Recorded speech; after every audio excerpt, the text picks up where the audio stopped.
Hi po ulit sa atin mga boss, mga ka-DA. Meron po tayong for release unit ngayon na DR17V 4x2 straight matic turbo. Ayan, semi-wagon po itong gantong unit mga boss. So mamaya po, check po natin yung loob ng unit. Taillight po ng mga DR17V, ganyan po ang itsura, nasa rear bumper po. Ayan yung ating medium tint, pearl white. Ayan, napiling color ng ating buyer. So pagdating naman po sa kanyang harapan ng unit mga boss, Nissan po ang kanyang emblem pag sinabing DR17. Ayan. Pag sinabing DR, Nissan. So matte black po. Ayan po yung ating front grille, fog lamps, pinakabit po ng ating buyer additional. So ito po yung ating power side mirror. Okay, yung power windows. Door pads po mga boss, pinapalitan na po natin yan kahit sa mga DA17. Ayan. So ito yung ating dashboard. Ayan po. So yung mga tamang alignment po na pagkabit natin ng dashboard. Ayan po. Napakaganda po ng pagkakagawa mga boss. So malinis pa rin po. Gaya po ng dati. Ayan po yung ating mga doorboard. Ayan. So may mga bottle holder po yan mga bossing. Ayan po sa mga gilid po natin. So individual seat mga boss. Yan yung kanyang armrest. So extra storage po sa ating ceiling. Ayan. So black po. Ayan po yung ating headliner. So ayan.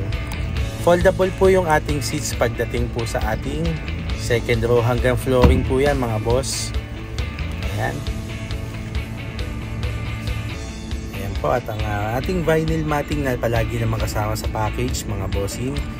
So, try po nating i-fold itong dalawang seats po natin sa ating second row. Ayan, so parehas naman po yan hanggang flooring ang ating pag-fold. Ayan, so napaka-spacious po. Yung iba, ginagawa po itong camper van. Ayan. So, pwede maglatag ng kama. Pwede pang cargo. Ayan, pang business. So, simpleng-simple lang naman po yung pagkakagawa natin mga bossing. Pero napaka-importante po yung malinis po na pagkakagawa. So pagdating naman po sa ating PMS, ayan po, mini-make sure po natin na maayos ang ating makina at transmission. Ayan po yung ating engine oil.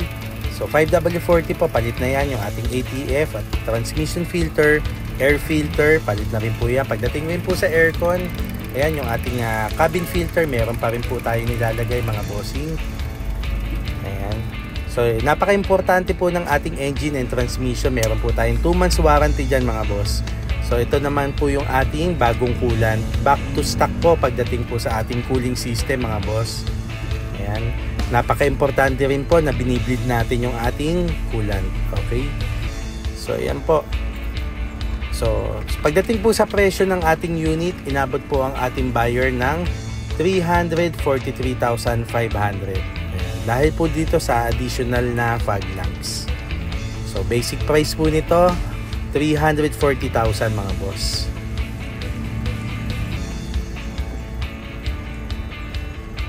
So ayan, ikutan muna po natin ang ating unit. Okay. So hindi po natin ginawang komplikado. Ang importante na ibalik po natin sa dating ganda yung itsura ng unit.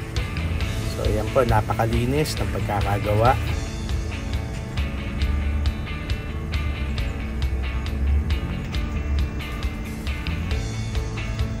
So sa owner po ng unit na to, kay Boss Sherwin, maraming salamat po sa inyo boss.